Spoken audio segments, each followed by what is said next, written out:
Fender, I wanted to hate this guitar so badly. I really, really did, but I'm here to tell you, I don't hate this thing. I'm gonna tell you why. Let's just talk about what this guitar really is, okay? It's an acoustic guitar, yes. However, 2 1/4 inches thin, and it is reminiscent of the Chet Atkins SST from Gibson that was made back in the late 80s through the 90s and early 2000s.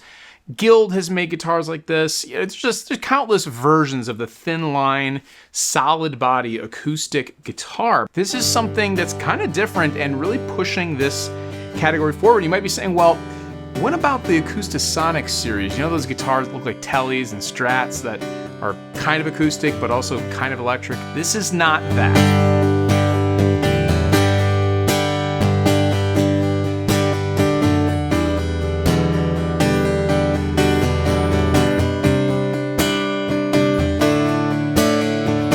This guitar really is just solidly in the acoustic category. So this neck from straight on, obviously, looks like a Strat neck. And I can tell you that when you play it, it is very much a Strat neck. It feels like an electric guitar in your left hand, which is kind of cool. If you're somebody who is maybe uncomfortable playing acoustic guitar, that's fine.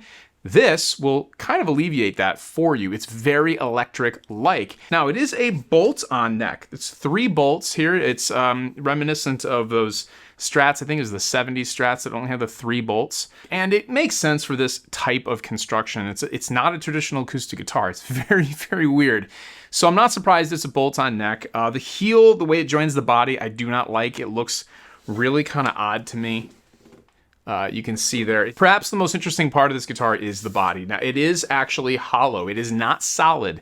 The guitars I mentioned before, like the Chet Atkins SST, the Americana series by Gibson, those types of guitars, they were chambered, but pretty much solid body guitars. This has a real sound hole, and it produces real sound.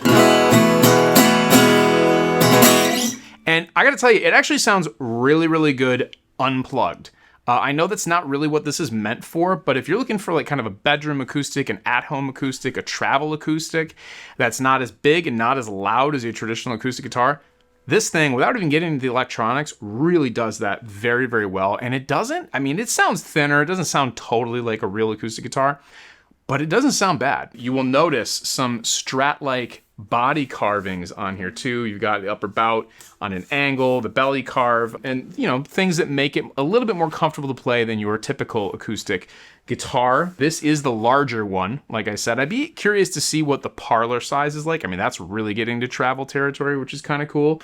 Looks wise, it's really, really cool. It actually really is cool. It's plain, it's simple, but it's well made. The construction, the finish, the fit is really, really, really good. So of course, this is an acoustic electric guitar, and Fender partnered with Fishman on this, and I was interested to see what this thing would sound like, and it's a magnetic pickup. Now, I don't like magnetic pickups very much.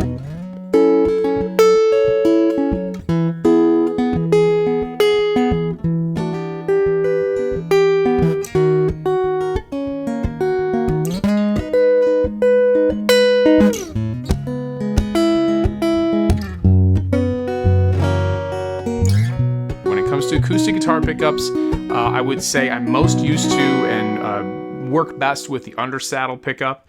LR Baggs is making a really cool pickup now called the Hi-Fi, which is a bridge plate pickup that is like really, really good. But as far as magnetics go, it's just not something I've ever really been a fan of. Taylor uses a magnetic pickup in conjunction with some body sensors in their guitars, and that's been kind of the characteristic I've never liked about their guitars. Sorry, Taylor. When they're plugged in. This has that character to it. It definitely has that magnetic kind of feel.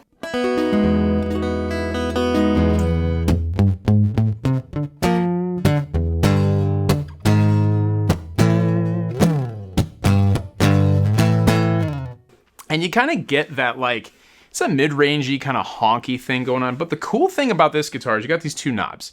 And one is just your typical volume knob, but the other is a tone knob. And what I found very interesting on this guitar is that when you start to sweep that tone knob, it doesn't do what a Strat or telly tone knob does. It doesn't do what a typical tone wheel does on an acoustic guitar, which takes you from very bright, all the top end, to kind of like darker, almost muddy, muffled sound. No, this is actually two completely different EQ profiles that they've built in here, and it sweeps you between the two. So here's the knob all the way up.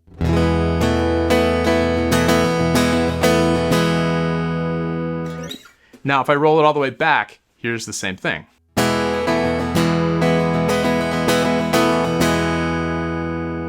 Now I'm gonna sweep through the knobs so you can hear it change.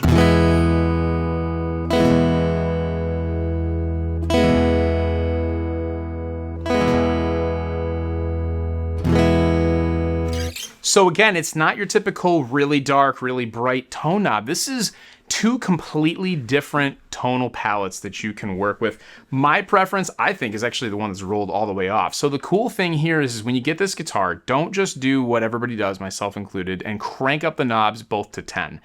Don't do that. Experiment. Your volume knob is pretty straightforward on this. So just, whatever, do what you want with that. But the tone knob, explore the two different EQ profiles and how they blend together. I think there are some really cool ways to kind of dial back some of that less than desirable magnetic pickup tone that you can get on this guitar. Now, what would I change on this if I could?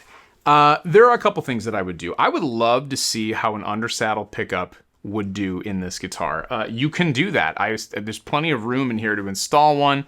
I think it would be kind of a cool mod. They're not so expensive that I wouldn't, hesitate to do that.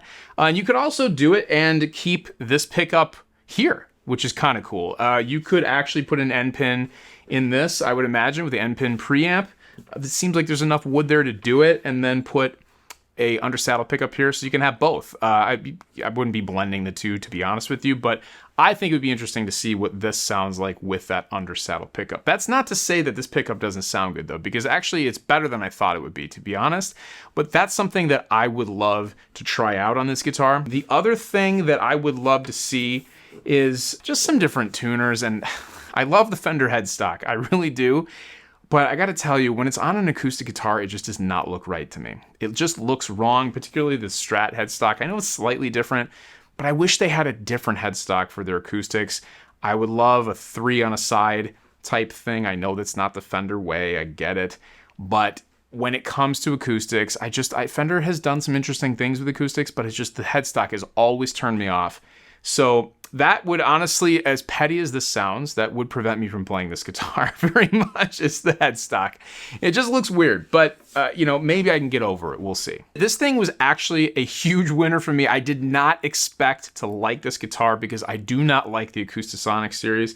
But I gotta tell you, Fender, your marketing is obnoxious. It has just beaten me over the head with this guitar. I've seen everybody doing videos. I've just been hit with every Instagram, YouTube, Google ad you could possibly be hit with for this guitar, but I'm telling you, I think it's worth it.